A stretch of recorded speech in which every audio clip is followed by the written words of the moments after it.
Hello, this is Ryan of Happy Healthy Vegan, the YouTube channel that is not hosted by a sociopath, narcissist, or grifter. No, I am your host. And if you guys remember, a few weeks ago I made a response video when Alex, aka Cosmic Skeptic, made his YouTube community blog post about why he's no longer vegan. Well, he didn't really say too much about why, just a few hints. So I made a response and I got a little hate for doing so. Some of his fans said I should have waited for him to properly come out and fully explain his situation, but I took my best educated guesses and we'll see if I was right here. So anyway, the bottom line is, who cares if I was right or wrong? Let's see if there truly is a reason why he couldn't be vegan. I recognize that this kind of video can cause a lot of drama, bring a lot of attention, a lot of negative attention to the vegan movement, to animal advocacy. That's really something I'm trying to avoid. You know, I've been thinking a lot about how best to approach this whilst doing the least harm to animals. Well, I could respect him for not intentionally trying to create drama around his situation. I just had to chuckle a little bit like a lot of you guys did. He's trying to figure out the way to do the least amount of harm. You know, it's just not to consume animal products. So, look, I'm not some kind of nutritionist. I'm certainly not a nutritional expert. And so I'm in a bit of an awkward situation here in that, you know, I feel I want to explain some of the problems that I was facing in maintaining a healthy plant-based diet. Well, first, I'm glad to see he's humble enough to admit that he's not a health or nutrition expert, like as most of us here on Vegan YouTube are not. But if you do have some health issues, it would make sense to find a health expert, maybe a vegan nutrition and health expert, like a doctor. Let's see if he did anything like that. Of course, the American Dietetic Association says that a well-planned vegan diet is healthful at all stages of life.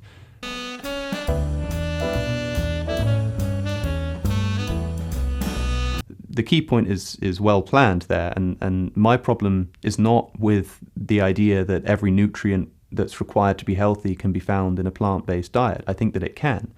My problem is with the practicability of maintaining it for myself. And once again, I want to give him some kudos for being different from most other people who make these why I'm no longer vegan videos, and that he's not doing this 180-degree about face saying, yeah, vegan diets are inherently nutritionally deficient or anything like that. He's referring to the position paper of the Academy of Nutrition and Dietetics, which say appropriately planned vegan diets are nutritionally adequate for all people in all stages of life. However, as you'll see here, he's really going to have a lot of issue with this whole concept of a well-planned vegan diet, making an argument that he really can't do that, and that's why he's not vegan. So people have been asking, well, what's this magical nutrient that you can only get from an animal product that you can't get from plants? Yes, that was me. I asked the exact question in my response video last month. I said something to the effect like, what disease or nutritional problem can only be rectified by eating fish? Because that's what he sure made it sound like in his community post last month. I still have yet to hear of any disease where you go see a doctor and he or she says, oh,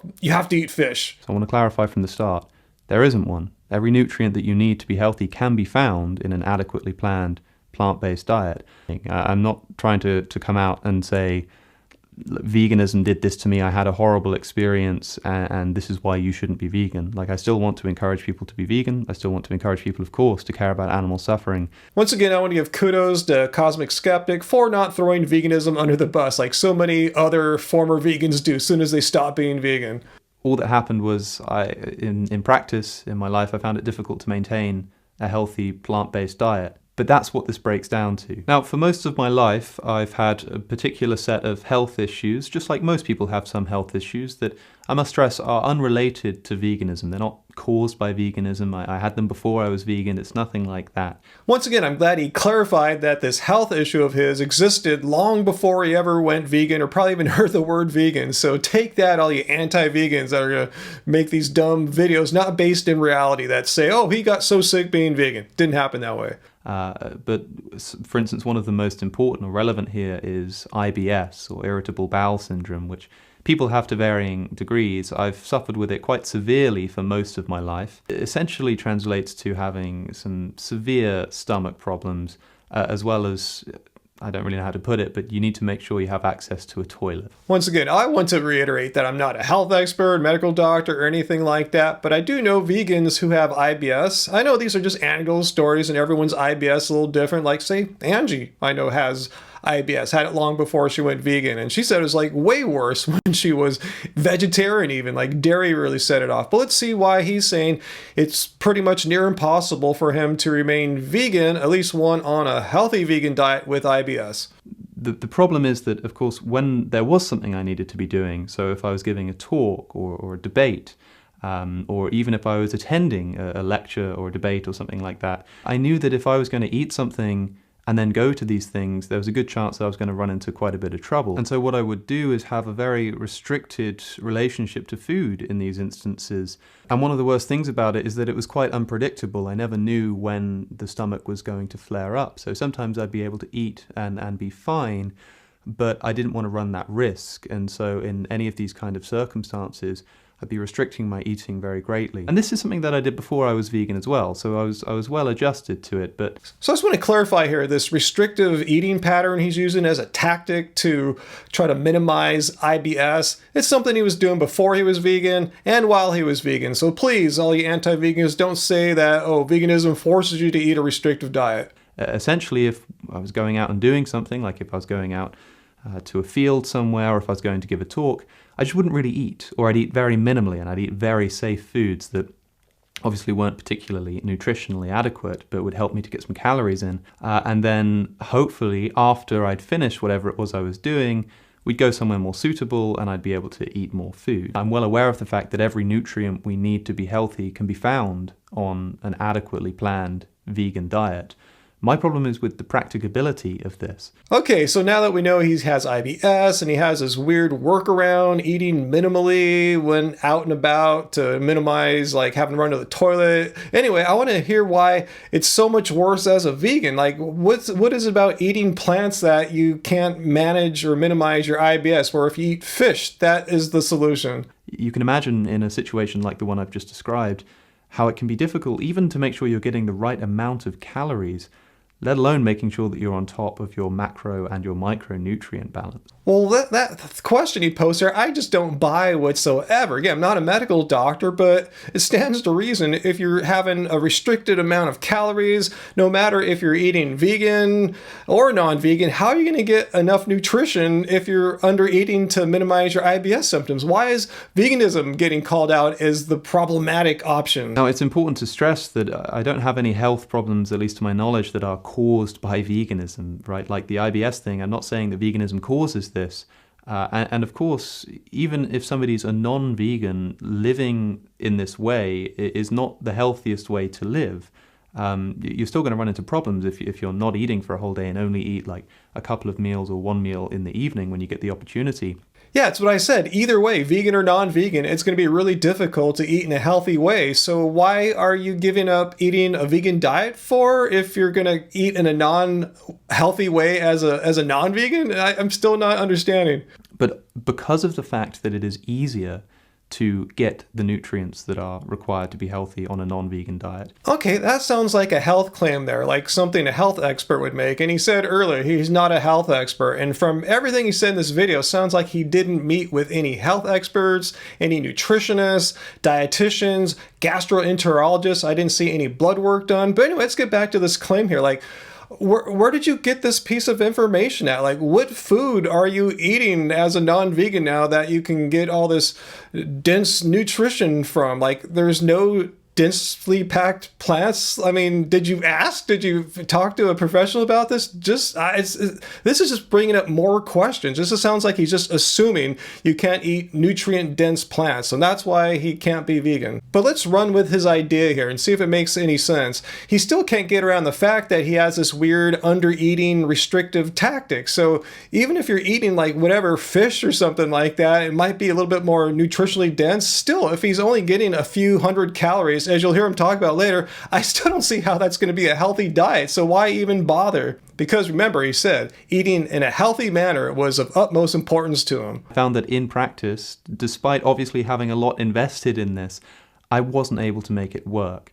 And so I ended up experiencing a lot of the typical symptoms that you hear in these kinds of videos. Fatigue, but at the same time as insomnia, I just wasn't sleeping properly. I was experiencing brain fog. I was unable to to properly focus. I was feeling physically weak. I mean, yes, these are classic symptoms that people have when they chronically undereat, but I don't understand. You're saying that didn't happen when you're eating just a couple hundred calories a day as a non-vegan, but as a vegan, you're getting all these symptoms? I'm still not understanding. But I was also experiencing other commonly reported symptoms. I was having, a lot of bloating and a lot of gas, like a lot of gas. I was experiencing joint pain. I was experiencing all kinds of things that I found it very difficult to know what was being caused by my diet. And crucially, as I say, this isn't something that's caused by veganism. It's not caused by a vegan diet. It would have been caused, if it was caused by my diet, by the way that I was doing this vegan diet. Well, yes, you had a very unique, peculiar, restrictive form of veganism. And not to throw any shade at people, but that's usually the pattern I see with people who make these why I'm no longer vegan videos. Usually it's intentional, like they eat in a restrictive way because they want to have a bikini body, or they think just having juice all the time is really good for their woo-woos or something like that. In this case, he was trying to minimize IBS. But I still don't understand, as we'll get to it later, he says, when he's doing this restrictive form of eating, sometimes at 0 to 500 calories a day.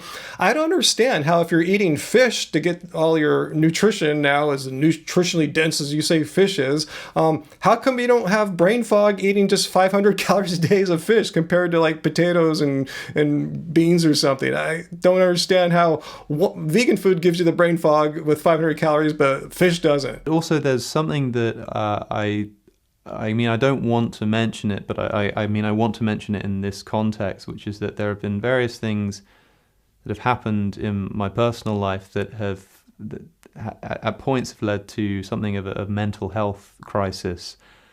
I don't really know what to say here, because I'm sorry, but I'm just not going to give you the details about that. So that's interesting to know. In addition to battling IBS, lifelong IBS, he was at this particular point dealing with particular mental health issues. And he doesn't have to share them with everyone. It's weird how people, when you're on social media, think that we have to share every last aspect of our life. And he has every right to keep that private. Just want to point out, he had a lot going on in his life. So it's quite possible. I think the reason why he brought this up is that it's quite possible that some of these mental health issues could have been affecting him, giving him some of these things like insomnia or what have you. And again, crucially, I'm not trying to say that this was caused by veganism, but look, there were days when I would be eating 0 calories, and periods where daily I'd maybe be eating between 0 and 700 calories. Yes, and once again, you'll have trouble meeting your nutritional needs on 500 or 700 calories as a vegan or non-vegan. And it gets to a point where you think, look, I'm just going to have to get myself out of this hole somehow. And one of the most important first steps is physical health. But being essentially unable to eat, I found that if I could stomach anything, I wanted it to be nutritionally dense. I wanted it to be something that was going to give me the best chance of improving my physical health. You guys know I was trained in philosophy too. I'm a PhD philosophy dropout. When Alex set up here is a false dichotomy, a false dilemma. It's okay, it's either I have to continue being vegan and suffer because there's no solution. I explored all the possibilities, met with gastroenterologists and vegan nutritionists, which I hear no mention of. So I don't think he left any stone unturned as a vegan. So that was one side of the dilemma. The other side is, okay, this other side is to eat animal products that are more nutritionally dense, because I know what I'm talking about, even though he's not a nutrition or health expert, which he's self-admitted, and do that as his proposed solution to dealing with his restrictive eating as IBS sufferer. So it still doesn't make any sense. I mean, maybe I'm just speaking for me here. If I'm a 12 plus year ethical vegan, and if I had some kind of health issue, yes, I'm sure you guys wouldn't want to see me suffer needlessly, but I would explore all vegan and plant-based options. And yeah, I know where I can find a gastroenterologist, a vegan one at that. And I know over in England, where he's from, there's medical doctors that could help him out. There's Goji Man who can run some tests to figure out what's going on. It just sounds like he didn't explore thoroughly or even remotely just the vegan options, the plant-based options that he could utilize to help his situation. He just self-diagnosed what he needed to do, nutritionally dense food, I must eat fish, without actually consulting any health professionals. And I just want to completely clarify a point here before all you anti-vegans say, you just want to see him suffer remaining on a vegan diet. No, I don't. I still think he did anything near what he should have done as a vegan to find a vegan solution. It sounds like he met with no professionals, no doctors, no health experts, and just went on his own, even though he knows that he doesn't really actually know that much about nutrition or health. So that's why I'm a little frustrated here, and I want him to get better, obviously. So hopefully if you're watching this, Alex, hello, I'm not here to attack you or anything like that.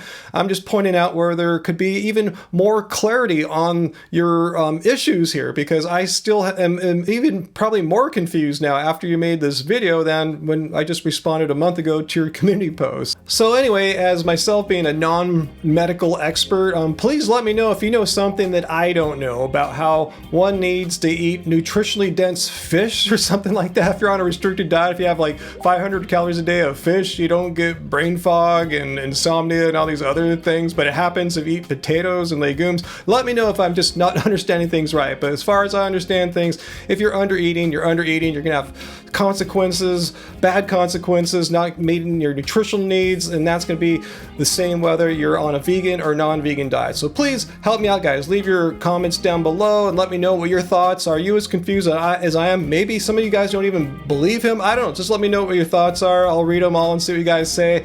And until next time, guys, remember, doesn't suck being vegan.